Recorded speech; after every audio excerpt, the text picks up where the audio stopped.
नमस्कार. भगवान महावीर अध्यासनामध्ये आपलं पुन्हा एकदा सहर्ष स्वागत. आपण आमच्या वेबसाईटसाठी देत असलेला प्रतिसाद अतिशय उत्तम आहे.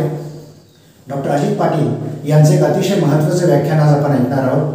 जागतिक शांतता आणि अनेकांत या विषयावरती सर बोलणार आहेत.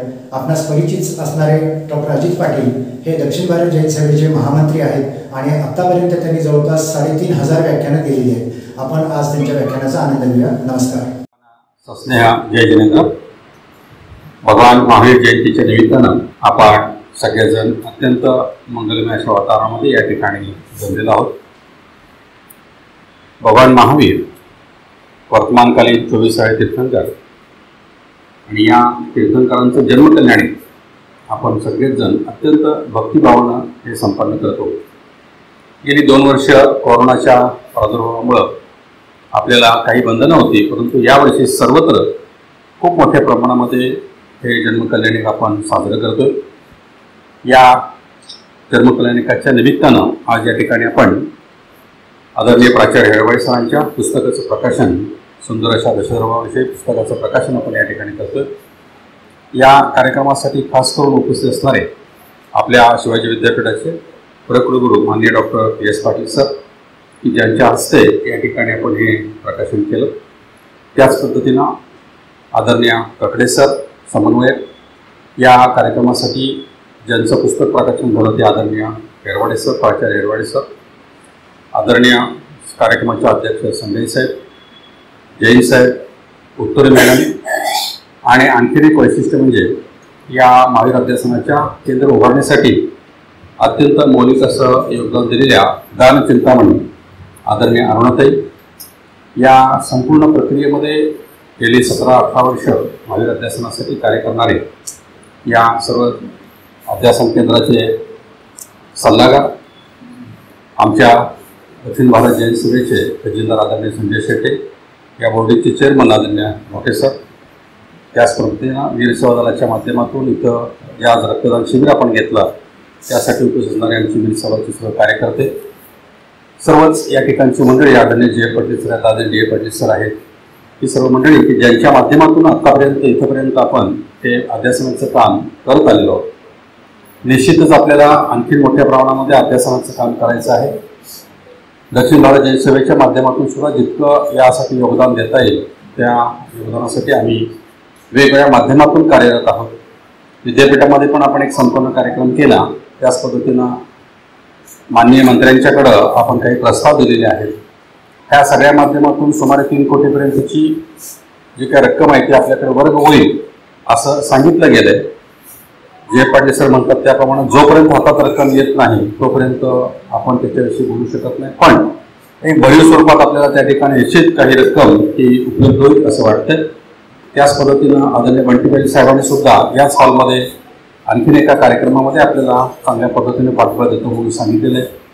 आत्तापर्यंत एक 50 लाख रुपये आपण या माध्यमातून उभे केलेत. म्हणजे निश्चितपणे जवळजवळ 4-4.5 कोटीपर्यंत आपण या माध्यमातून जाऊन पोचलेलो आहोत.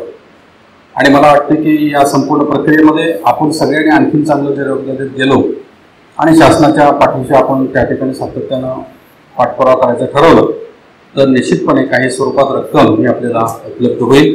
आणि अध्यासनाचं काम जसं सर मग असे म्हणाले की नोव्हेंबरमध्ये पायाभरणी, आम्ही तर म्हणत होतो की महावीर जयंतीला पायाभरणी सर करावी, त्याच्याशिवाय गती लागत नाही. कारण काम सुरू झाल्याशिवाय देणगीदार सुद्धा पुढे येतात असं होत नाही. काही ठिकाणी असं पण होतं. त्यामुळं हरकत नाही, परंतु आपण आता जो काही निर्णय घेतला आहे विद्यापीठाच्या माध्यमातून, अध्यासनाच्या माध्यमातून आपण त्या पद्धतीनं पुढे जाऊया. आदरणीय अरुणाताईंनी मोठी रक्कम दिली. दक्षिण भारत सभेचे अध्यक्ष आणि या निधी संकलनाचे अध्यक्ष आदरणीय रावसाहेब दादा त्यांनी सुद्धा 25 लाखाची देणगी यासाठी जाहीर केलेली आहे. त्यामुळं समाजात दातृत्व आहे आणि ते दातृत्व एक वेळी आपल्या पाठीशी उभं राहतं. कारण सभेमध्ये त्या वीर सेवा दलामध्ये आम्ही काम करताना त्याचा चांगला अनुभव घेतला आहे की अनेक मंडळी काम बघून आपल्या पुढे येतात. मुद्दा मी उदाहरण देतो. परवा आम्हाला एक फोन आला आणि संबळ येऊन तो फोन आलेला होता आणि 1 लाख मला स्कॉलरशिप फंडासाठी द्यायचे, त्यांनी तुम्ही याल का? आम्ही त्या घरी गेलो. अक्षरशः सर पत्र्याचं घर होतं. 3 एक व्यक्ती, 3 मुलं, 3 त्यांच्या बायका, नातवंड हे सगळे तेवढ्याच खोलीत राहतात. पण सभेसाठी म्हणजेच पर्यायाने उद्याच्या मुलांच्या शिक्षणासाठी 1 लाखाची देणगी त्या व्यक्तीने दिली. त्याला द्यावं असं वाटलं. हा भाव जो आहे हा भाव आपल्या समाजामध्ये खूप आहे. मगाशी बऱ्याच लोकांनी तो उल्लेख केलेला आहे. असे अनुभव आपल्याला अनेक ठिकाणी येतात आणि त्याच्यामुळे निश्चितपणे मला वाटतं की चांगल्या पद्धतीनं काम जसं जसं पुढे सरकत जाईल तर 13 कोटीचा प्रकल्प आज जो आपण या ठिकाणी केला आहे, पण मला वाटतं की तो असाच अजून पुढे गेला तर अजून त्याच्यामध्ये रक्कम वाढत जाणार आहे. त्यामुळं सातत्यानं आपण त्याच्या पाठीशी सगळेजण राहूया आणि लवकरच त्याची इमारत आणि त्याचं इमारती नुसते बांधून उपयोगाचा नाही, तो प्रॅक्टिकली वर्क ज्याला आपण म्हणतो त्या माध्यमातून समाजासाठी आणखीन काय करता येईल ते आपण निश्चितपणे करण्याचा प्रयत्न करतो. आज भगवान महावीर जयंतीच्या निमित्तानं ककडे सरांचा मला फोन आला की सर असा कार्यक्रम आहे आणि आपलं एक व्याख्यान या ठिकाणी आम्ही ठेवू इच्छितो आणि त्या व्याख्यानासाठी आपण याल का? अर्थातच महावीर जयंतीच्या निमित्तानं आपण अनेक कार्यक्रम दिवसभर संपन्न करत असतो. सांगलीमध्ये सुद्धा 3-4 कार्यक्रम आम्ही संपन्न करतच या ठिकाणी येत चाललेलो आहोत. आपल्या सर्वांच्या दृष्टिकोनातून महावीर जयंती साजरी करणं, महावीर कल्याण जन्मकल्याण साजरं करणं हे अत्यंत आवश्यक आहे असं दिवसेंदिवस तीव्रतेने वाटायला लागलं. फक्त जन्म कल्याणी किंवा त्या ठिकाणी भगवंतांचा मोक्ष कल्याणी हे साजरं करणं एवढंच त्या ठिकाणी अपेक्षित नाही, तर त्यांनी दिलेला जो काही संदेश आहे, आदेश आहे किंवा उपदेश आहे त्याचं या निमित्तानं उजळणी होण्याचं काम व्हावं हा सगळ्यात यामागचा मला वाटतं भाव आहे. अन्यथा कार्यक्रम आपण केले आणि कार्यक्रम करून जर निघून गेलो तर भगवान महावीर मंदिरातच राहतील, परंतु भगवान महावीर को मुझे चौराहे पे लाना है असं ज्यावेळी तरुण सागरजी महाराज सतत म्हणत होते त्याचा अर्थ असा होता की चौराहे पे लाना याचा अर्थ काय, भावाचा संदेश मला समाजामध्ये आला. आज या दृष्टिकोनातून आपण या संपूर्ण महावीरांच्या एकूणच जीवन कार्याचं अवलोकन करायला गेलो तर नेमकं काय, कशा पद्धतीने आपण याचा विचार करू शकतो. अनेक त्याच्यामध्ये गोष्टी आहेत, अनेक भाव आहेत. इसवी सन पूर्व 599 ते इसवी सन पूर्व 527 असं भगवान महावीरांचं जे काही आयुर्मान होतं ते 72 वर्षाचं साधारणपणे हे आयुर्मान. आणि या आयुर्मानात मला वाटतं की 3 टप्पे आपण या ठिकाणी जर केले, पहिली 30 वर्ष, नंतरची 12 वर्ष आणि नंतरची पुन्हा 30 वर्ष, तर ह्या 3 टप्प्याच्या माध्यमातून आपल्याला याचं आकलन होऊ शकेल. पहिलं जर आपण बघितलं तर पहिली 30 वर्ष हा राजपुत्र, राजवैभव, राजवाडा, त्या सगळीकडे राज हा शब्द त्या ठिकाणी प्रचंड चिकटलेला होता आणि त्याच्यामुळं या सगळ्या भौतिक वैभवामध्ये, भौतिक संपन्नतेमध्ये हा जो काही लहान मुलगा, मग किशोर झाला, युवक झाला आणि त्या ठिकाणी प्रौढत्वाकडे झोकू लागला, हा वाढत होता. पण आश्चर्य आपल्याला या ठिकाणी बघायला मिळतं की संपूर्ण राजवैभवात वाढून सुद्धा राजवैभवाशी काही देणं घेणं नव्हतं असं व्यक्तिमत्व हे होतं. जसं आपण म्हणतो की पाण्यात कमळ आहे पण कमळाशी त्याचा काही संबंध राहत नाही, किंवा पाण्यात कमळ सुद्धा पाण्यात आणि कमळ दोघांचा एकमेकांच्याशी त्या ठिकाणी राहत नाही. कमळाच्या पानावर पाणी टाकलं तर एक लगेच थेंब तो गळून जातो. कारण इथे जे भाव होते ते सगळे भाव अशा पद्धतीचे होते की मला यातून बाहेर पडायचं आणि हे बाहेर पडणं सातत्यानं जे काही चालू होतं. कारण पूर्वभावामध्ये तीर्थंकर प्रकृतीचा बंद पडलेला होता की जसं आता आपण सुद्धा म्हणतो की विशेष करून षोडशकरण भावना, ह्या षोडशकरण भावना आता उत्तम दशलक्षण पर्व सांगितलं सरांनी आणि त्या दरम्यानच आपण षोडशकरण भावना सुद्धा दरवर्षी अर्पण करतो. त्या षोडशकरण भावनेचं फल सांगत असताना एका ठिकाणी असं म्हटलं की तीर्थंकर प्रकृतीचा बंद पडला. तर या तर भव्य जीवाला हा तीर्थंकर प्रकृतीचा बंद पडलेला होता आणि या भावामध्ये तीर्थंकर होणं हे त्या ठिकाणी नियमानं होतच होतं आणि त्याच्यामुळं हे सगळं राजवैभवात असून सुद्धा राजवैभवापासून अलिप्त असणं हे त्या ठिकाणचं पहिलं मला वाटतं वेगळेपण वाटतं. कारण का तर सांसारिक गृहस्थ हा संसारामध्ये खूप गुरफटतो आणि संसारामध्ये गुरफटल्यानंतर संसारातनं बाहेर पडणं हे खूप अवघड होतं. इथं संसार आहे म्हणजे इतका मोठा राजवैभव आहे, परंतु हे राजवैभव सोडायचं आहे आणि आपल्याला याच्यातून बाहेर पडायचं आहे. ही जी भावना आहे ही भावना मला वाटतं ते पूर्वजन्मातल्या पुण्याच्या उदयाच्या परिणामीच त्या ठिकाणी बघायला मिळतं किंवा तीर्थंकर प्रकृतीचा बंद पडल्याच्या परिणामीच आपल्याला बघायला मिळतं. आणि मग इतकंच नव्हे तर अंगावरची भरजारी सगळी वस्त्र उतरवायची, त्याच पद्धतीनं अंगावरचे सगळे दागिने उतरवायचे, सगळे आपले नातेवाईक घरदार सगळे असतील, सिद्धार्थ राजा वडील आपले असतील, त्रिशला राणी आपली माता असेल, ह्या सगळ्यांना सोडायचं, अंगावरची वस्त्र उतरून स्वतःची स्वतः दीक्षा घ्यायची. हे भाव फार महत्वाचे आहेत मला वाटतं. आणि पुढे एक शब्द आला त्या ठिकाणी की पंचमुष्टी केशरोच केला. पंचमुष्टी केशरोच असा उल्लेख आहे. म्हणजे काय तर 5 मुठीतूनच सगळे केस काढून टाकले. नमः सिद्धेभ्या म्हणून दीक्षा घेतली. कारण आपण सगळेजण सर्वजण ओम नमः सिद्धेभ्या म्हणतो. परंतु तीर्थंकर प्रकृतीचा बंद पडलेला भव्य जीव ओम म्हणत नाही, नमः सिद्धेभ्या म्हणतो. कारण का तर त्यांच्या पुढं फक्त एकच सिद्ध परमेष्ठी उरलेले करतात. आणि ओम मध्ये 5ही परमेष्ठींचं त्या ठिकाणी एकत्रित करण्यात येतं. आणि म्हणून ते तीर्थंकर प्रकृतीचा बंद पडलेला भव्य जीव ओम नमः सिद्धेभ्या न म्हणता ओम नमः म्हणून दीक्षा घेता झाला. सगळं सोडलं आणि रानावनात निघून गेले. अत्यंत महत्वाचं आपल्याला या ठिकाणी हे बघायला मिळतं की राजवैभव सोडून आत्मवैभव मिळवण्याची प्रक्रिया इथं सगळ्यात महत्वाची आहे. हे जे काही बाहेरचं आहे हे आहे, माझ्या आधी होतं, माझ्या नंतर राहणार आहे, हे सगळं चालतच राहणार आहे. याच्यातून मला भौतिक सुख समाधान कदाचित मिळू शकेल, पण मला त्यात अडकायचं नाही, हे आत्मभाव आहे.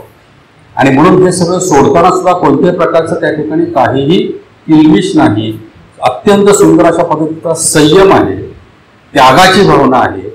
आणि आत्मचिंतन करण्यासाठी, आत्मकल्याण करून घेण्यासाठी आपल्याला मार्गक्रमण करायचं आहे. हा अत्यंत सुंदर असा भाव आहे. आणि मग पहिलेही 30 वर्षाचा पहिला टप्पा ओलांडल्यानंतर पुढचं 12 वर्षाचा जो काही तपश्चर्याचा भाग येतो तो पुढचा खूप महत्वाचा आहे. आणि मग त्या संपूर्ण 12 वर्षामध्ये तपश्चरण कठोर अशा पद्धतीचं झालं. आणि मग त्याचं परिणाम ज्याला आपण म्हणतो ते अशामध्ये झालं की सुंदर अशा रीतीनं त्या ठिकाणी केवळ ज्ञानाची प्राप्ती झाली. आता हा केवळ ज्ञानाच्या प्राप्तीचा जो भाव आहे तो जैन तत्वज्ञानामधला अत्यंत श्रेष्ठ आणि वेगळा असा भाव आहे. आपण या ठिकाणी असं म्हणतो की केवळ ज्ञान हा शब्द तसं बघायला तर केवळ म्हणजे फक्त आणि फक्त ओनली ज्याला आपण म्हणू शकू असं नाही. 4 घाती कर्म ज्यावेळी सुटतात त्याच वेळी केवळ ज्ञान होऊ शकतं. ज्ञानावरणे, दर्शनावरणे, मोहने आणि अंतराय ही 4 कर्म सुटल्याशिवाय त्या ठिकाणी आपल्याला हे ज्ञान होत नाही.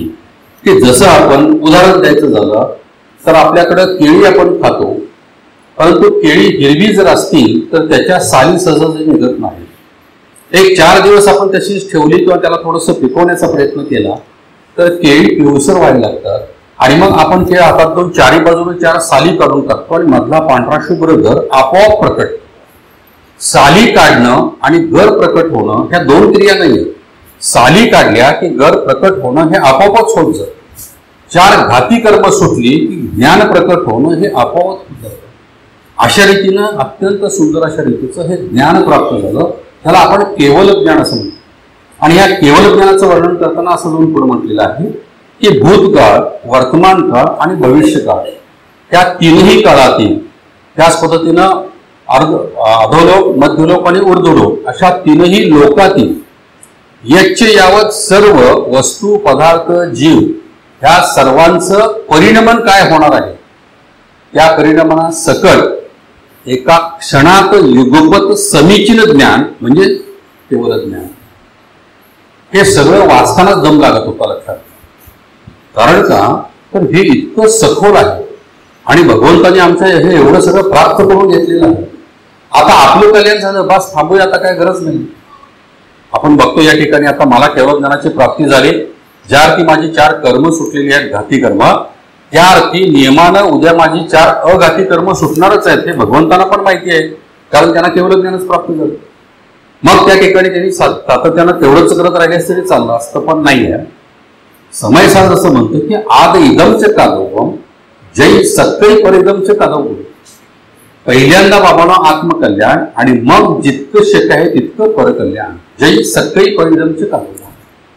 तसं या ठिकाणी आता भगवंतानी आपलं केवळ ज्ञान हे इतरांच्यासाठी सर्वांच्यासाठी द्यावं, सर्व जीवांच्यासाठी त्या ठिकाणी देऊन त्या सर्व जीवांना मोक्ष मार्ग दाखवावा. जैन तत्वज्ञानामध्ये हे खूप महत्वाचं आहे. एक तुमच्या आमच्यासारखी साधारण व्यक्ती अशा पद्धतीने मार्गक्रमण करू शकते. कोणत्या भागात करेल हे माहिती नाही, परंतु ती आपल्या ह्या मध्य लोकातील अशी भव्यजीव असलेली व्यक्ती आपलं कल्याण करून घेतल्यानंतर इतरांचं कल्याण करण्यासाठी तत्पर होते. आणि मग ज्यावेळी भगवंतांना केवळ ज्ञानाची प्राप्ती झाली असं ज्यावेळी समजतं त्यावेळी इंद्राधिक सगळे त्या ठिकाणी आनंदित होतात. आणि खाली येऊन त्या ठिकाणी भगवंतांच्यासाठी समूह शरणाची रचना करतात. कारण हे समूह शरण इतक्या सुंदर अशा रीतीने मांडलं गेलेलं आहे की जिथं समस्त जीवांना शरण येण्याचं ते ठिकाण आहे. आणि मग मला इथं काहीतरी मिळणार आहे म्हणून मी तिथं जाणार आहे, हा भाव त्या ठिकाणी आहे. सर्व बाजूनं त्या ठिकाणी सर्व जीव जमलेले आहेत आणि 500 धनुष्य उंचीचं ते त्या ठिकाणचं समूह शरण. भगवंत त्याच्यावर आधर विराजमान होतात. कारण हा आता केवळ ज्ञान प्राप्त झालेला जीव आहे, त्यांना तहान लागत नाही, भूक लागत नाही, काहीही होत नाही. आणि 4 अधर अंघोळ असं त्याने सांगितले, हे अधर असतात. आणि मग मध्यभागी त्या ठिकाणी विराजमान होतात आणि समस्त जीवांना उपदेश देण्याची प्रक्रिया त्या ठिकाणी होत राहते. प्रत्येक तीर्थंकरांचे गौतम गणधर किंवा गणधर सांगितलेले. हा तत्वज्ञानातला आणखीन एक या ठिकाणचं महत्वाचं आहे. आपण जर भगवान महावीरांच्या बद्दल बोलायला गेलो तर आपल्याला वाचत असताना त्या ठिकाणी असं समजतं की भगवान महावीरांना केवळ ज्ञानाची प्राप्ती झाली, समूह शरणाची रचना झाली, भगवान महावीर आदर त्या ठिकाणी विराजमान झाले, याच्या यावत सगळे जीव त्या ठिकाणी जमले. पण भगवंतांच्या वाणीतून त्या ठिकाणी काही वाणी फिरत नव्हती, भगवंतांच्या मुखातून वाणी फिरत नव्हती. आता भगवंतांच्या मुखातून वाणी फिरत नाही आहे, आम्ही जर सगळे या ठिकाणी जमलोय असं का व्हायला लागलं, हे ज्यावेळी त्या ठिकाणी प्रश्न त्याचे सुरू झाले त्यावेळी हे इंद्र अवधिज्ञानी असल्यामुळं ते जाणतात. आणि ते असं जाणतात की भगवंतांची वाणी ही तुमच्या माझ्यासारख्या भाषेत नाही आहे, तर ती ओंकाराच्या ध्वनीत असणार आहे. आणि ती ग्रहण करणारा समोर कोणीतरी गणधर त्याच क्षमतेचा पाहिजे. आणि तो गणधर समोर नाही आहे हे भगवंतानी केवळ ज्ञानानं जाणलंय म्हणून भगवंत शांत आपल्या ध्यानात मग्न. आणि मग इंद्रादिक त्या ठिकाणी सगळ्या हा निर्णय घेतात आणि इंद्रभूतीकडे जातात, जो त्यावेळेचा अत्यंत ज्ञानी अशा पद्धतीचा ग्रहस्थ होता. त्यांना विनंती करून मग ते समूह शरणामध्ये आणलं जातं. हा अत्यंत अभिमानी असणारा हा जो काही इंद्रभूती होता तो अभिमानी आणि थोडासा दुराभिमानी होता. अभिमान, दुराभिमान, स्वाभिमान याच्यामध्ये बराचसा फरक आपल्याला बघायला मिळतो. पण हा थोडासा दुराभिमान असा होता की माझ्याशिवाय ज्ञान कोणाला नाही. पण इंद्राने तर आणलेलं आहे आणि आपल्याला काहीतरी इथं कळेल, कारण इंद्र त्यांना 3 प्रश्न विचारतात वगैरे, हे सगळं सखोल आपल्याला बघायला मिळतं. ती उत्तरं येत नाहीत, मग इथं उत्तरं मिळतील म्हटल्यानंतर इकडं आणलं. आणि भगवंतांचं त्या ठिकाणी ते वैभव बघितल्यानंतर त्यांचाही दुराभिमान गळून पडला. आणि मग इंद्रभूती भगवंतांना शरण गेले.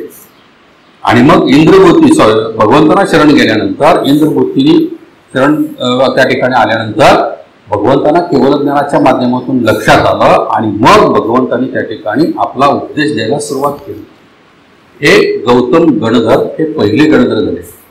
गणधर असं त्यांना म्हटलेलं आहे. समस्त याच्या जीवांचा तो त्याचा तो प्रमुख आहे आणि तो भगवंतांच्या वाणीचं त्या ठिकाणी आपल्याला ग्रहण करतो आणि या सर्व जीवांच्या पर्यंत ते पोहोचवण्याचं काम करतो.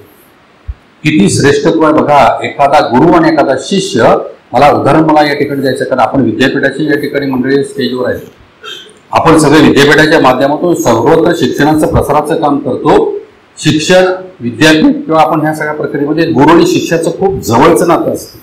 आणि इथं मला एक आश्चर्य बघायला मिळालं की भगवान महावीर यांच्यासारखा गुरु या ठिकाणी कोणाला मिळाला? गौतम गणधरांना मिळाला.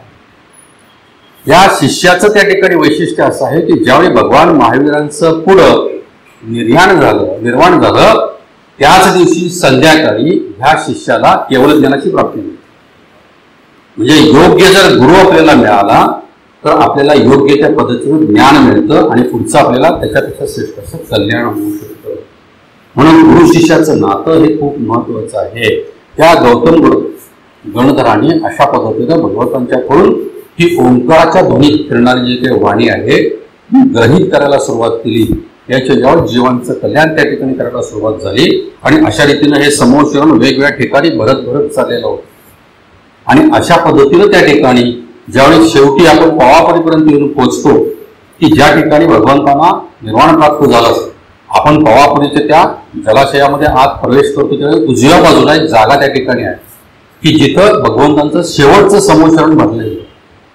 आणि शेवटचं समोशन भरल्यानंतर त्या ठिकाणी भगवंतांनी ओळखलं, जाणलं, स्वतः केवळ ज्ञानीच आहे की आपलं आता या ठिकाणचं अस्तित्व संपत आलेलं आहे. आता योग निरोध लावून आपण आपलं त्या ठिकाणी संपवणं आवश्यक आहे. ह्या देहाचा सुद्धा त्याग करण्याचे भाव त्या ठिकाणी होते. आणि अशा पद्धतीने मग भगवंतांनी योग निरोधाच्या माध्यमातून स्वतःच त्या ठिकाणी देह त्याग करण्याचं काम केलं आणि तो भव्यात्मा सरळ काटकोणामध्ये वरती सिद्ध शिलेवर घेऊन विराजमान झाला.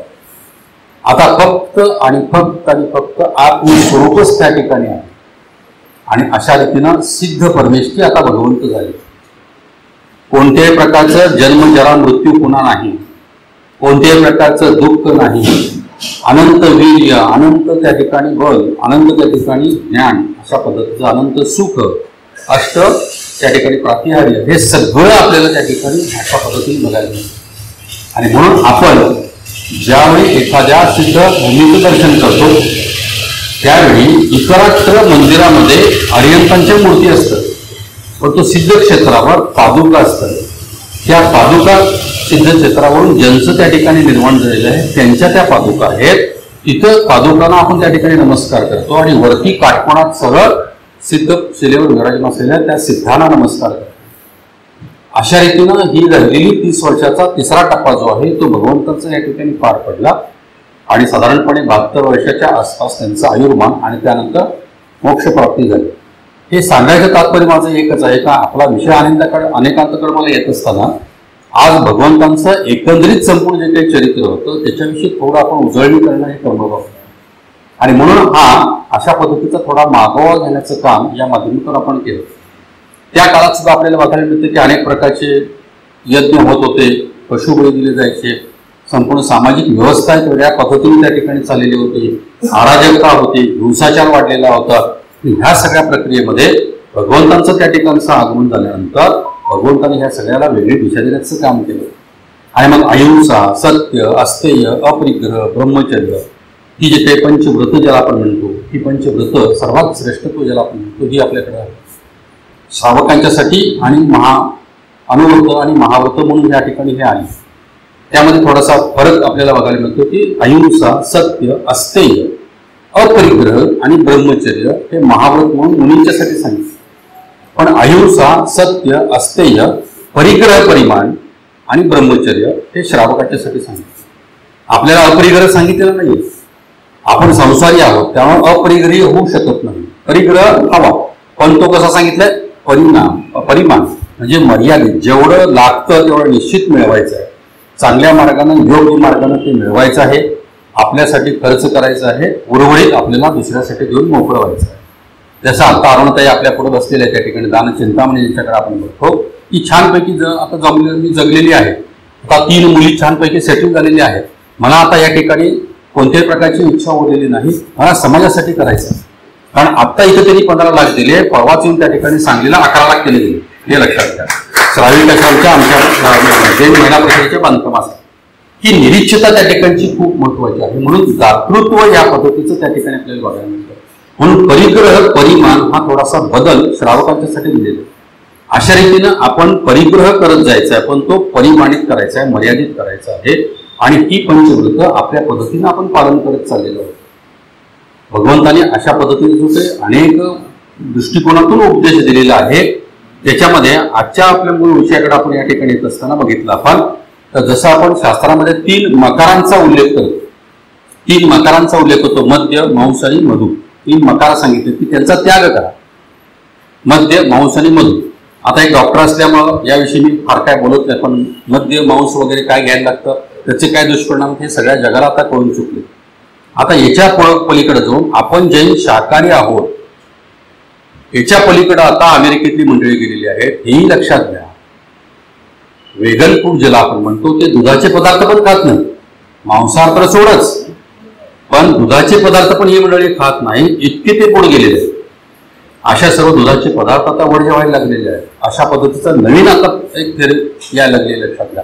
म्हणजे तिथं ते गाईचं दूध त्याच्या बछड्याला देऊन राहिलेलं वापरा असं आपल्याला सांगितलेलं आहे, पण ही मंडळी ते सुद्धा वापरत नाही.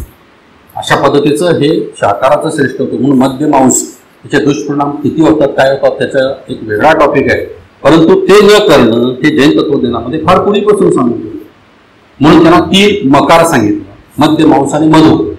मधुबद्दल पण काही उल्लेख केलेले आहेत, परंतु त्या ठिकाणी स्वतः गोळा करून आणणं, संपूर्ण फुलातून मध आणि ते वॉमिटस आम्ही त्याला म्हणतो, म्हणजे उलटी वाटे त्या ठिकाणी पुढं पोळ्यामध्ये टाकणं आणि मग त्या ठिकाणी अंडी घालणं. काही काळानंतर ते पोळं आपण काढतो, त्याच्यातली अंडी सकट तो मध आपण बाजूला काढतो आणि तो वापरतो. म्हणून तो वापरू नका म्हणून सांगितलं की एवढ्यासाठी की तो एक तर व्हॉमिटच आहे, म्हणजे उलटी आहे. त्या मधमाशांनी गोळा केलेला तो मध आहे ती उलटी आहे आणि तिथं अनंतानंत त्यांची परत त्या ठिकाणी जी काही पुढची प्रजाती आहे त्याचाही नाश झालेला आहे. तर अशा रीतीनं मकारांचा त्याग सांगितला. आता त्याच्या पुढे जाऊन मला सांगायचं आहे की आकार सुद्धा सांगितले आणि त्या आकारामध्ये अहिंसा सर्वात महत्वाचं, अपरिग्रह आणि सांगितलं अनेकांत. या 3 गोष्टी पुन्हा स्वीकाराव्यात असं सांगितलं. 3 मकार त्यागावेत असं सांगितलं आणि 3 आकार स्वीकारावेत असं सांगितलं. अहिंसा आत्ता आपण बघतो की सर्वश्रेष्ठ म्हणून सांगितले. पण एखाद्यानं दुसऱ्याला मारणं म्हणजे फक्त हिंसा आहे का? तर जैन तत्त्वज्ञानामध्ये हिंसेचं खूप सखोल वर्णन केले आपल्या सर्वांना माहिती आणि त्याच्यामध्ये भाव हिंसा सुद्धा करू नका असं सांगितलं. म्हणजे तुम्ही जर मनातल्या मनात म्हणत असाल की हा बाबा आता किती वेळ बोलणार आहे, ही सुद्धा भावहिंसा सुरू झाली.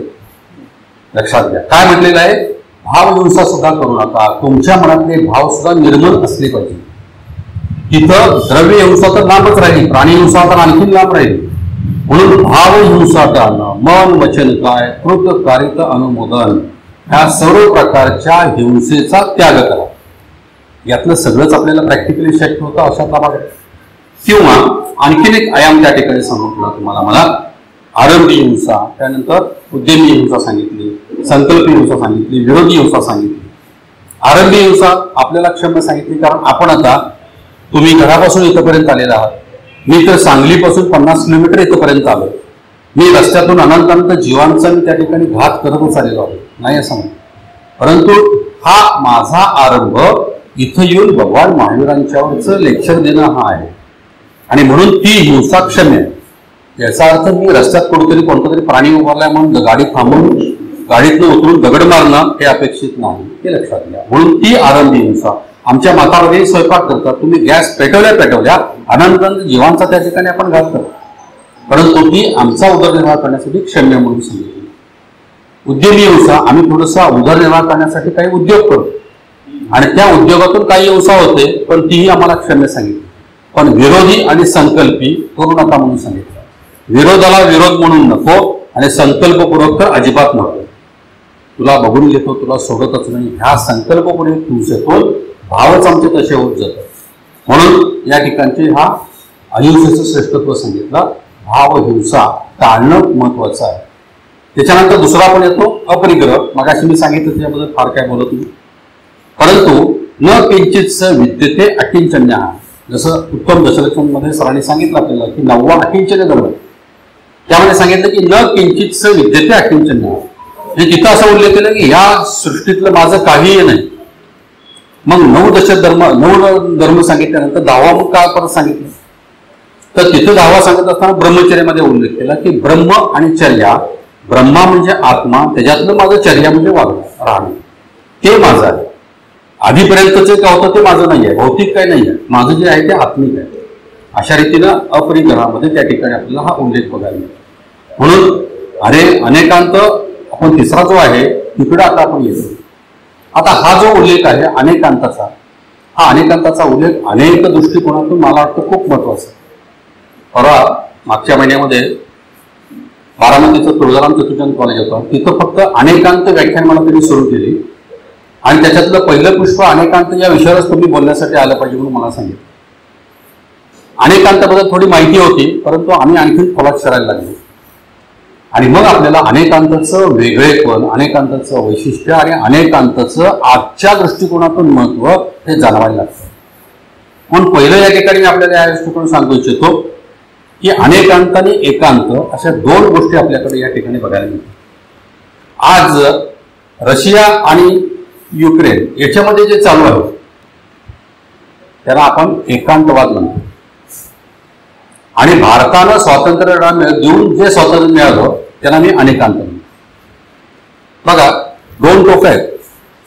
आता इथं कसं चाललेलं आहे, मला जे करायचं आहे ते मी करणारच, ही एकाधिकारशाही झाली. त्याला आम्ही काय म्हणतो एकांतवाद. जे दुसऱ्याचा विचार फारसा नाही, मी म्हणतो तेच खरं, किंबहुना तेच खरं असल्यामुळे तूही ते स्वीकारलं पाहिजेस. त्याला म्हटलेलं आहे एकांतवाद. आणि जैन तत्वज्ञानामध्ये एकांतवाद हा नाकारलेला आहे. जैन तत्वज्ञानामध्ये अनेकांतवाद हा स्वीकारलेला आहे.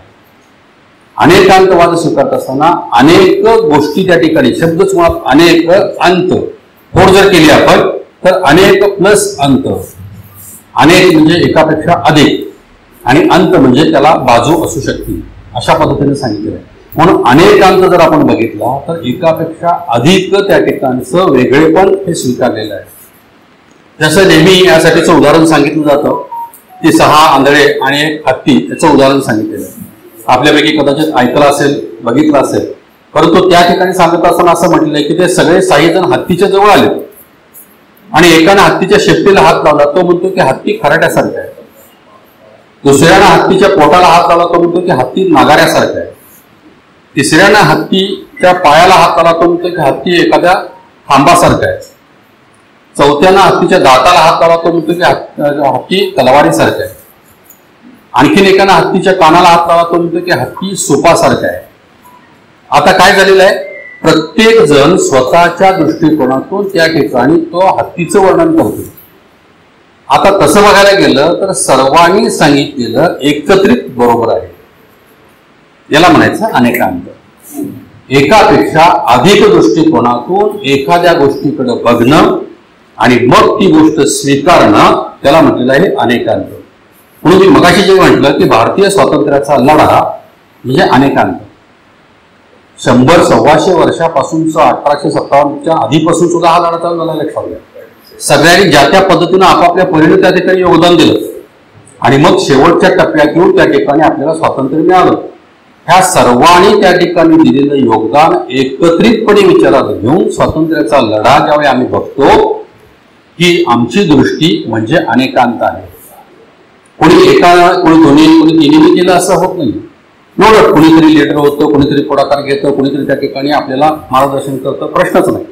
परंतु त्यांनीच केलं असं न म्हणता त्या सर्वांनी मिळून केलं. सर्वांच्या दृष्टिकोनातून ते घडलं आणि ह्या सगळ्या दृष्टिकोनातून आपल्याला हे बघायला मिळतं. आणि म्हणून ज्यावेळी आपण ह्या सर्व गोष्टीचे नेते ज्यांना आपण म्हणतो ते महात्मा गांधीजी, त्या गांधींच्याकडे ज्यावेळी आपण बघतो त्यावेळी गांधींना शिकवणारे रायचंद्रजी जे काही होते त्यांचे गुरु ते जैन, आणि त्याच्यामुळं संपूर्ण हा आध्यात्मिक दृष्टिकोन गांधींच्या जीवनामध्ये उतरलेला आपल्याला बघायला मिळतो. आणि ज्यावेळी गांधीजींचा अभ्यास चालू होतो त्यावेळी सत्याग्रह एक शब्द त्या ठिकाणी, तो सत्याचा आग्रह. दुसरं काय सांगितलं त्यांनी, सविनय कायदेभंग. कायदेभंग करायचा आहे पण सविनय, अग्रेसिव्ह म्हणून नाही, सविनय कायदेभंग. अत्यंत शांतपणे मिठाचा सत्याग्रह, अत्यंत शांतपणे उपवास. ही जी काही सगळी साधनं आहेत ही नवीन साधनं जैन तत्वज्ञानाची कुठेतरी त्या ठिकाणी मूळ असलेली ही साधनं आज जगाला महात्मा गांधींच्या माध्यमातून मिळाली. आणि यासाठी आपण या अनेकांत दृष्टिकोनातून बघायला लागलो तर हे सगळं वैशिष्ट्य आपल्याला बघायला मिळतं. आणि म्हणून या ठिकाणी मी एक उदाहरण आपल्याला सांगितलं तसं अनेक दृष्टिकोन आहे, फक्त एकच नाही, त्याला अनेकांत असं म्हणतात. अनेक अंत यस्मिंच अनेकांत. अनेक अंत जिथं आहेत, अनेक दृष्टिकोन जिथं आहेत, अनेक बाजू जिथं आहेत, अनेक अँगल्स जिथं आहेत त्याला अनेकांत असं म्हणतात. आणि त्याच्यामुळे जर आज आपण बघितलं तर एखादी व्यक्ती आपल्या वडिलांचा मुलगा आहे, परंतु त्याच वेळी ती व्यक्ती आपल्या मुलाचा वडील पण आहे. लक्षात घ्या, जैन तत्वज्ञान काय सांगतं, अनेकांताच्या दृष्टिकोनातून त्या वडिलांचा तो मुलगा आहे नवड, परंतु त्यांच्या मुलाची ती वडील पण आहे, त्यांच्या भावाचा ते भाऊ पण आहे, तर त्यांच्या पुतण्याचा तो काका पण आहे, त्यांच्या भाच्याचा तो मामा पण आहे, त्याच्या पत्नीचा तो पती पण आहे. हे सगळं एका वेळी आहे. लक्षात घ्या, हे सगळं एका वेळी आहे. मी फक्त ह्या मुलाचा बाप आहे किंवा ह्या बापाचा मी मुलगा आहे नाही आहे. हे एका वेळी सगळं एका ठिकाणी अस्तित्वात आहे. हे सर्व एकत्रितपणे स्वीकारलं गेलेलं आहे म्हणजे अनेकांतवाद. हे लक्षात घ्या. त्यामुळे फक्त आणि फक्त लिमिटेड एवढाच नॅरो माइंडेड ज्याला आपण म्हणतो असं नाही आहे. म्हणून इकडं आपण सांगत असताना ब्रॉड म्हणतो. आमच्या मेडिकल परिभाषेमध्ये आम्ही ब्रॉड स्पेक्ट्रम अँटीबायोटिक असा एक शब्द वापरतो. म्हणजे काय होतं की एखादा अँटीबायोटिक 1-2-3 बॅक्टेरियाच मला उपयोगी पडू शकतो. पण असं एखादं अँटीबायोटिक असतं की ते फार एकाच वेळी अनेक बॅक्टेरियावर उपयोगी पडतं. So that is called as broad spectrum antibiotic. आणि आपण जर पेनिसिलिनचा शब्द बघितला तर penicillin is the queen of antibiotics असं म्हणतात. इतकं ब्रॉड स्पेक्ट्रम त्या ठिकाणी आपल्याला बघायला. तुम्ही ब्रॉड स्पेक्ट्रम म्हणजे मला काय सांगायचं, अनेक दृष्टिकोनातून अनेक अँगलनं तिकडे आपल्याला उपयोगी पडणार आहे. तसं हे अनेकांताचं तत्वज्ञान आहे. अनेक दृष्टिकोनातून या ठिकाणी आपल्याला हे उपयोगी पडणार आहे. आणि म्हणून आज जागतिक पातळीवर जे काही संपूर्ण अस्थिरतेचं वातावरण आपल्याला बघायला मिळतं. आज दोन देशांच्या मध्ये आज आपल्याला महायुद्ध बघायला मिळतं. त्याच्या आधी काय काय घडलेलं आहे आपण जर थोडासा अभ्यास केला तर मग ते नाटोमध्ये त्या देशाला घेणं न घेणं, अमेरिकेनं त्याला पाठिंबा देतो म्हणणं न देणं, लष्करी साहित्य देतो म्हटलं न दिलं, रशिया आमचाच तुम्ही पूर्वी भाग होता, ग्लास्तनोस्त पेरिनायका त्या माध्यमातून गोर्बाचोवने 1991ला तुम्हाला आमच्यापासून वेगळं केलंय, तुम्ही आमचेच आहात असल्यामुळं, सोव्हिएत युनियनचा भाग असल्यामुळं तुम्ही आमचाच पाहिजे. ह्या सगळ्या घडामोडी सातत्यानं घडत होत्या लक्षात. पण ह्या सगळ्या घडामोडी घडत असताना सुद्धा त्या ठिकाणी अजून काही घडामोडी घडवून मार्ग काढता आला असता. पण काही दृष्टिकोन असे होते की पुढे जर्मनीला त्या ठिकाणी त्यांना पाईपलाईनमधनं तेल पुरवायचं होतं. ह्या सगळ्या गोष्टी होत्या. रशियाचा आणखी 1-2-3 दृष्टिकोन काहीतरी होते आणि त्यांनी मग त्या ठिकाणी काही वेळ वाट बघितली आणि मग आता आपल्याला या ठिकाणी आक्रमण करणं आवश्यक आहे. आज बाकीचे सगळे त्या ठिकाणी ओरडतात, पण ज्यावेळी त्यांना संधी होती की युक्रेन, रशिया यांच्याबरोबर आपण एकत्रितपणे जर चर्चा केली तर यातून काही मार्ग निघू शकेल. आज जर तुम्ही त्याची क्लिप बघत असाल, त्याचे आपण खास करून BBC न्यूजला येतं, बाकी कुठल्या आपल्या न्यूज काही दाखवत नाहीत लक्षात. तुम्ही BBC न्यूज रात्री 10 ते 10:20 फक्त या 20 मिनिटाच्या न्यूज बघा आणि त्याच्यामध्ये आज युक्रेनची अवस्था काय झालेली आहे ते आपल्याला अतिशय विदारक बघायला मिळते. 140 घरं फ्लॅटमध्ये राहणारी लोक आज कुठं आहेत हे कुणालाही माहिती नाही. अशा रीतीनं त्यांना प्रचंड त्यांचा संपूर्ण नाशच केलं. आज त्या ठिकाणी बुलडोजर आणून चर काढून त्या ठिकाणी जसं कोरोनाच्या काळात केलं तसं माणसं पुरण्याचं काम चालू आहे. हे कशामुळे चालू आहे? हे सगळं आम्हाला तुमच्यावर आक्रमण करून तुमचा ताबा आम्हाला घ्यायचा आहे. हा एकांतवाद आहे, ही भावना त्या ठिकाणी आहे आणि म्हणून त्या ठिकाणी हे माझ्या ताब्यात यायचं आहे.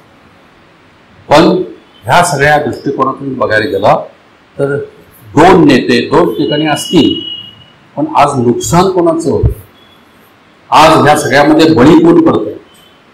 आज अमेरिकेला कदाचित शस्त्र लॉबी त्यांची प्रचंड मोठी असल्यामुळं $100 कोटी शस्त्र पुरवतो, $1000 कोटी शस्त्र, आज त्यांचा धंदा चालू झाला. लक्षात घ्या, कारण त्याच्यावर आज त्यांची संपूर्ण अर्थव्यवस्था उभी आहे. आणि ह्या सगळ्यातून नुकसान कोणाचं झालं? अनंत जीवांचं नुकसान झालं. व्यक्ती, माणसं, पुरुषांचं, बायकांचं तर झालंच झालं, पण अनंत जीव या माध्यमातून आज आपण संपवत चाललेलो आहोत. 42 दिवस झाले, 43 दिवस झाले, 45 दिवस झाले. रोज त्या ठिकाणी आकडा आपल्याला बघायला मिळतो. अतिशय भयानक अवस्था आहे. आणि म्हणून मला आपल्याला हे सांगत असतोय की जागतिक स्तरावर आपण जर बघितलं तर या दृष्टिकोनातून आपल्याला हे वैशिष्ट्य वाटेल. अनेकांतवाद जसा मी मगाशी उल्लेख केला की महात्मा गांधीजींनी तो स्वीकारला आणि म्हणून सगळ्यांची त्यांची चर्चा चालू होती. ब्रिटिशांच्याबरोबर चर्चा चालू होती, आपल्या नेत्यांच्याबरोबर चर्चा चालू होती. सुभाषचंद्र बोस त्यांचा थोडासा अँगल वेगळा होता, मला या लष्करी मार्गाने मिळवायचा आहे. भगतसिंगांचा थोडा दृष्टिकोन वेगळा होता, पण त्यांच्याशीही चर्चा चालू होती. कोणाला त्यांनी सोडलेलं नव्हतं. लक्षात घ्या, आपल्या पद्धतीनं त्यांचं मार्ग चालू असताना सगळ्यांशी चर्चा चालू होती आणि मग त्यांचं अंतिम परिणाम होत असताना सर्वांचं सहकार्य घेऊन हे मला स्वातंत्र्य त्या ठिकाणी मिळवता आलं असं सांगितलं गेलं. हा भाग महत्वाचा आहे. म्हणून जर आपण बघितलं, थोडंसं इतिहासात तुम्ही बघितलं तर हिटलरचा मृत्यू कसा झाला आपल्या सगळ्यांना माहिती असेल. कदाचित आक्रमक, आपलंच खरं, दुसऱ्यावर त्या ठिकाणी आक्रमण करून ते जिंकणं, ही जी काही प्रवृत्ती होती त्या हिटलरचा मृत्यू शेवटी 140 फूट खोल बंकरमध्ये स्वतःवर गोळी झडून झाला. लक्षात मला सांगा की ज्यानं अर्ध जग जिंकलं असा भाव त्याच्या मनामध्ये होता, त्या व्यक्तीला स्वतःला शेवटी बंकरमध्ये घेऊन स्वतःला संपवावं लागलं. म्हणजे त्याने काय मिळवलं शेवटी आयुष्यामध्ये? अलेक्झांडरचं उदाहरण आपल्या पुढे आहे की शेवटी तो म्हणतो की माझा हात शिवपेटीच्या बाहेर ठेवा. कारण का तर जगाला कळू दे की अलेक्झांडर पृथ्वी जिंकण्याच्या जिद्दीनं आला, त्यानं पृथ्वी जिंकली सुद्धा, पण जाताना त्याचा हात रिकामा होता, त्यानं काहीही लिहिलं नाही.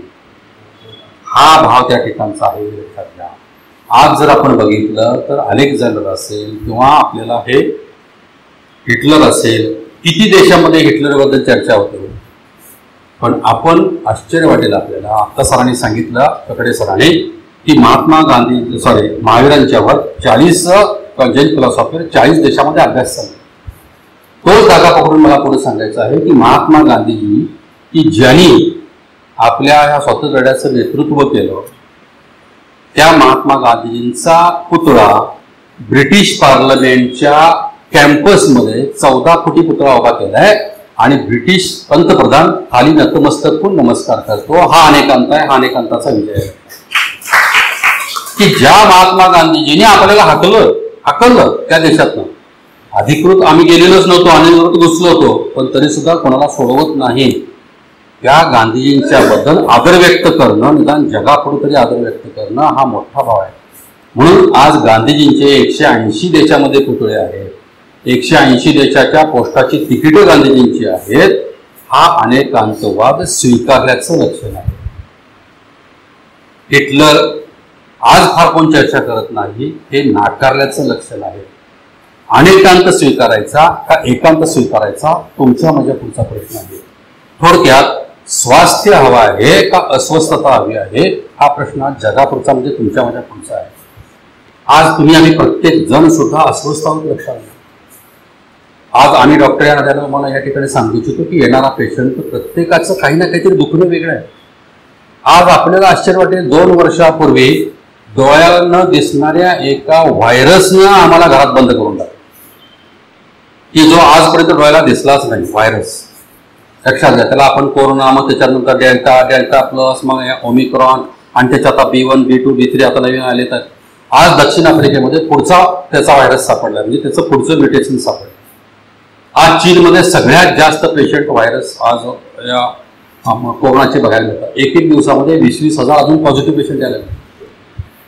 दुर्दैवाची बातमी, काल मुंबईमध्ये 117 पेशंट सापडले, कालची बातमी. आज काय आपल्याला माहिती नाही की काय होईल, अस्वस्थता खूप आहे. आणि ह्या सगळ्या परिणामामध्ये आज आपण प्रचंड प्रमाणामध्ये अस्वस्थ आहोत.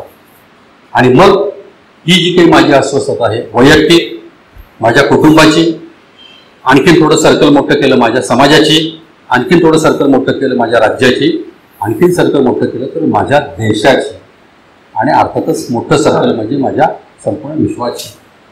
ह्या सगळ्याकडं, ह्या सर्कलमधून आपण ज्यावेळी बघतो तो केंद्रस्थानी मी आहे. आणि मी ज्यावेळी या दृष्टिकोनातून अनेकांतवादाकडे बघायला लागेल, त्यावेळी काही ना काही स्वरूपात माझ्या पदरामध्ये निश्चितच चांगलं पडू शकेल. या ठिकाणी आपण नेहमीच्या व्यवहारात म्हणतो की मी समजावून सांगितलं. मला असं वाटतं की समजावून सांगणं एवढंच पुरेसं नाही, समजावून सांगता सांगता समजावून घेणं म्हणजे अनेकांना. आपण मुलांना शिकवतो, पण मुलाची अडचण काय आहे हे ज्यावेळी त्या आईला किंवा त्या वडिलांना किंवा त्या शिक्षकाला समजतं, त्यावेळी त्या मुलाला खरंच शिकवायला आपल्याला जमू शकतं. आणि म्हणून समजावून सांगण्याबरोबर समजावून घेणं म्हणजे अनेकांतवाद आहे. त्यामुळे समजावून जर आपण घ्यायला लागलो तर बरेचसे आपल्यातले प्रश्न सुटायला लागतील, बरेचसे त्या ठिकाणचे आपल्यातले वाद विवाद हे सगळे कमी व्हायला लागतील, बरेचसे त्या ठिकाणी आपल्याला संवाद साधून आपल्याकडं चांगल्या दिशेला मार्गक्रमण करता येऊ शकेल. काही वेळा आपल्याला मनस्ताप होतो, पण आपल्याला होणारा मनस्ताप का झाला असेल हा ज्यावेळी शांतपणे आपण विचार करू, काय त्याची बाजू असू शकेल, खरंच माझीच चूक होती फक्त का फक्त त्याचीच चूक होती, ह्या दोन्ही दृष्टिकोनातून ज्यावेळी मी बसून एखाद्या ठिकाणी 5 मिनिटं विचार करायला लागेल, त्यावेळी मला एवढं लक्षात येईल की त्याची चूक होती प्रश्नच नाही, पण त्याबरोबर माझीही काही चूक होती. म्हणजे माझं 5% का होईना, 10% का होईना, थोडीशी अस्वस्थता कमी व्हायला मदत होऊ शकते. म्हणून या ठिकाणी आपल्याला ही अनेकांतवादात्मक दृष्टिकोनातून स्वीकारल्यानंतर थोडंसं आपण आपलाही विचार करणं, आपल्यापर्यंत येणं खूप महत्त्वाचं आहे. आपण जर बघितलं तर आपलं शरीर म्हणजे उत्तम अनेकांतवादाचं उदाहरण आहे. तुम्ही म्हणाल की असं कसं काय, लक्षात घ्या किती सुंदर सिंक्रोनायझेशन. ब्रेन आहे, हार्ट आहे, लंग्स आहे, इकडे जठर आहे, लिव्हर आहे, हे सगळं सिंक्रोनायझेशन एकमेकाशी खूप छान चाललेलं लक्षात. अनेकांतवाद आहे प्रत्येक ठिकाणी, सगळे काम करतात छान पद्धतीने, एकमेकाला सगळे त्या ठिकाणी छान पद्धतीने संदेश देत आहेत, चांगल्या पद्धतीनं जे वर्ण येतं त्याचं पाचन करतात, जे आवश्यक आहे त्याचं शोषण करतात, जे अनावश्यक आहे त्याचं विसर्जन करायला पुढे पाठवून देतात. हे सगळं छान पद्धतीनं आपल्या शरीरामध्ये सुंदर रीतीने सुरू आहे. पण मी जर एकांतवाद स्वीकारला आणि विशिष्ट पदार्थ सारखे खाऊ लागलो, त्या विशिष्ट पदार्थ सारखे टाळू लागलो, तर ह्यांच्यात सामंजस्य बिघडून जातं आणि मग तुमची आमची भेट वरचेवर व्हायला, म्हणजे डॉक्टर पेशंट म्हणून. लक्षात घ्या, आपल्याला कोणाला डॉक्टरांच्याकडे जायला आवडत नाही सहजासहजी. ओके, मी प्रत्येक व्याख्यानामध्ये हा प्रश्न विचारतो की डॉक्टरांच्याकडे जायला कोणाकोणाला आवडतं हात वर करा. कोण हात वर करत नाहीत, म्हणून तुम्ही आमच्याकडे येऊ नका हे सांगायला मीच तुमच्याकडे आलो. मग आपण जर या ठिकाणी अशा पद्धतीने बघितलं की मला काय उपयोगाचं आहे, अनेकांतवाद मला माझ्या दृष्टिकोनातून कसा उपयोगात येऊ शकेल, दोन दृष्टिकोनातून, एक शरीराचा संपूर्ण दृष्टिकोनातून, दुसरं मानसिक, भावनिक आणि आत्मिक, ह्या तिघांचं एकत्रीकरण करूया आपण. ह्या स्तरावर मला हा अनेकांतवाद उपयोगी पडतो. मला शांतता हवी आहे, मला मनस्ताप नको आहे, मला पडल्या झोप हवी आहे, दिवसभर मी कष्ट करायला तयार आहे, पण मला रात्री झोपल्यानंतर छान झोप लागणं पण गरजेचं आहे.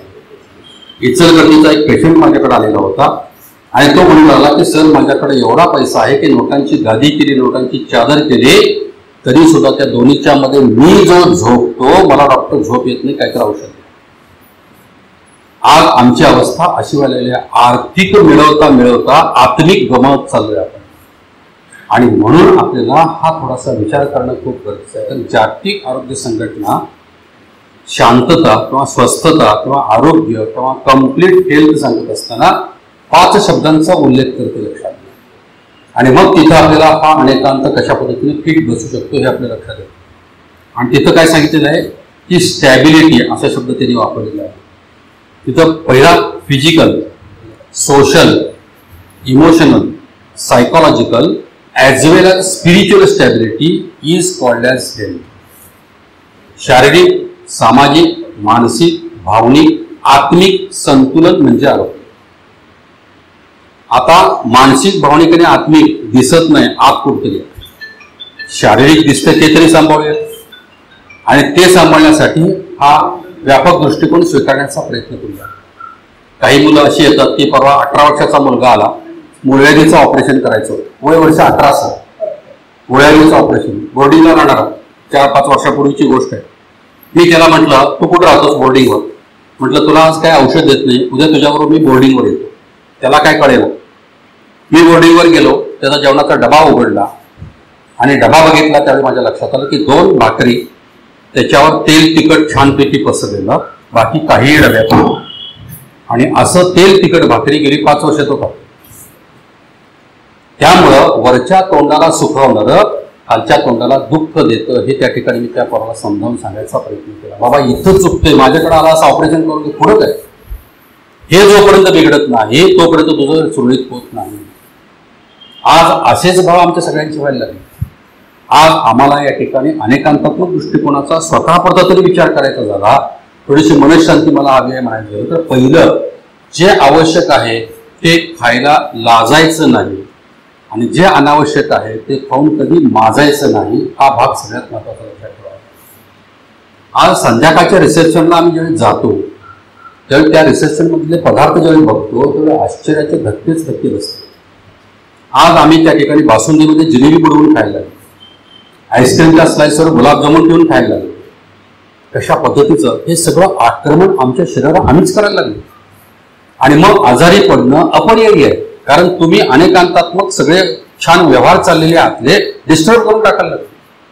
आणि मग हे डिस्टर्बन्स जे काही आहेत हे डिस इज अवस्थेमध्ये आणतात. इझिनेस जातो, इझिनेस गेला की डिस इज म्हणजे डिसीज या अवस्थेमध्ये आम्ही. आणि म्हणून आम्हाला आरोग्य सांभाळायचं आहे, मग आहार आपला सांभाळायचा प्रयत्न करूया.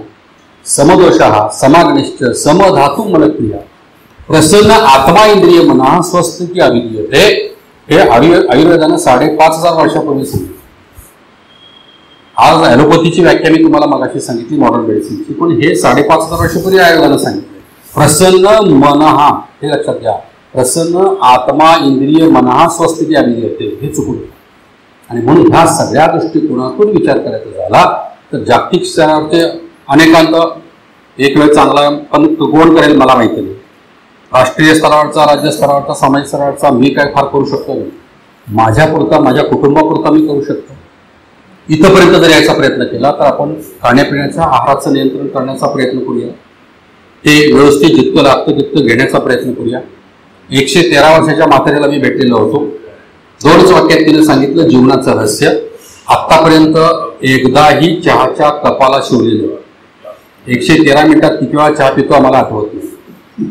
आणि नैसर्गिकरित्या सर्व जे काही क्रिया होते त्या आत्तापर्यंत करत होतो. म्हणजे व्यायाम हे सगळं रुटीनच होतं. 17 बाळंतपण झालेले एका बाईला मी भेटून आलो. लक्षात घ्या, ती म्हातारी वारली त्यावेळी सकाळी उठली, दुधाचा प्याला प्याले, जमिनीवर पडली, संपलं. एकही आजार नाही. आपल्यातच मंडळी होती. आणि मग अनेकांतात्मक दृष्टिकोनातून निदान आपल्यापुरता तरी आपण या ठिकाणी विचार करूया. मग मी शारीरिक दृष्टिकोनातून आणि मानसिक भावनिक आर्थिक दृष्टिकोनातून, आणि म्हणून शारीरिक दृष्टिकोनातून व्याख्यानाच्या शेवटच्या 5-10 मिनिटात मी या ठिकाणी एवढं आपल्याला सांगू इच्छितो की आपला आहार हा एक सुंदर अशा रीतीनं आपल्या शरीराला दिलेला एक इंधन आहे. आणि ती योग्य वेळी, योग्य त्या पद्धतीनं, योग्य त्या प्रमाणात जर घेत गेलो तर निश्चितपणे शरीर ते ॲक्सेप्ट चांगलं करतं. सगळे अवयव छान पद्धतीनं एकमेकांच्याशी सिंक्रोनाइज होतात. पाचन, शोषण, मलविसर्जन सगळं नियमित करतात. आरोग्य आपलं चांगलं टिकवायला मदत होते. त्याचवेळी मानसिक, भावनिक, आत्मिक सुद्धा मग आपल्याला नको त्या गोष्टीची चिंता न करणं. कारण काही गोष्टी तुमच्या माझ्या हातात नाही, काय होईल हे सांगता येत नाही, पण त्याची चिंता अधिक करणं हे चुकीचं आहे. एखाद्याला डायबिटीज झाला, तो चिंता इतकी करायला लागतो की त्याचा डायबिटीस वाढत जातो. त्याचा त्या ठिकाणचा डायबिटिक 1, डायबिटिक 2, मग स्ट्रेस डायबिटीसमध्ये डायव्हर्ट होतो. मग त्या ठिकाणी गोळ्या औषधं पण उपयोगी पडत नाही. म्हणून चिंतन करूया, चिंता न करता भगवंतांच्या समोर बसणं, समोरशरणामध्ये जाणं, 5-10 मिनिटे शांतपणे वाचन करणं, स्वाध्याय करणं, मनन करणं, चिंतन करणं हे माझ्या मानसिक आणि भावनिक शांततेसाठी अनेकांतात्मक उपयुक्त आहे. पटकन एखादी गोळी दिली आणि लगेच घडल असं होत नाही. कारण जगामध्ये आज आपल्याला पैसे देऊन गादी विकत घेता येते, झोप विकत घेता येत नाही. पैसे देऊन औषधं विकत घेता येतात, आरोग्य विकत घेता येत नाही. पैसे देऊन साधनं विकत घेता येतात, सुख विकत घेता येत नाही. ते आतच तयार होतं, ते आतच तयार करावं लागतं. फक्त बाहेरची परिस्थिती त्याला अनुकूल करावी लागते. असलेल्या परिस्थितीला आपण अनुकूल पाहावं लागतं. त्याला अनेकांत दृष्टिकोन आपल्याला उपयोगी पडतो. ओके, ठीक आहे, तुझं चाललंय, चालू, मला ते पटलं नाही, त्या सोडून कशाला आपण त्याचा विचार करा. आणि मग माझ्याच दृष्टिकोनातून सगळं व्हावं हे चुकीचं आहे. आणि म्हणून माझंच खरं न म्हणता खरं ते माझं, फक्त हा थोडासा बदल आपण करायचा प्रयत्न केला तरी सुद्धा मानसिक आणि भावनिक शांतता आपल्या मनाला लाभवायला त्या ठिकाणी उपयोग होऊ शकेल. म्हणून मनन, चिंतन, स्वाध्याय, भक्ती, भगवंतांचं दर्शन, त्यागींचं दर्शन, किंवा त्या ठिकाणी आपण आज आपल्या घराघरातून येणारे टी व्हीवरची महाराजांची प्रवचनं, ह्या अनेक दृष्टिकोनातून, अनेकांतातून आपल्याला मनाकडं जाता येऊ शकेल, भावनेकडं जाता येऊ शकेल. त्याला थोडी स्थिरता, शांतता देता येऊ शकेल. आणि म्हणून विषय घेताना मी मुद्दाम सरांना म्हटलं की जागतिक शांततेसाठी अनेकांत असावी, परंतु खरं त्याच्यातलं सातत्य काय आहे किंवा खरं त्या ठिकाणी अपेक्षित आहे माझ्यापुरतं बस, बाकीचं आपण लांब बघू. आज इदमचं कादवम, पहिला माझं मी बघतो आणि मग बाकीचं बघतो. असं जर आपण सगळे ठेवायचा प्रयत्न केला तर समाज शांत होईल.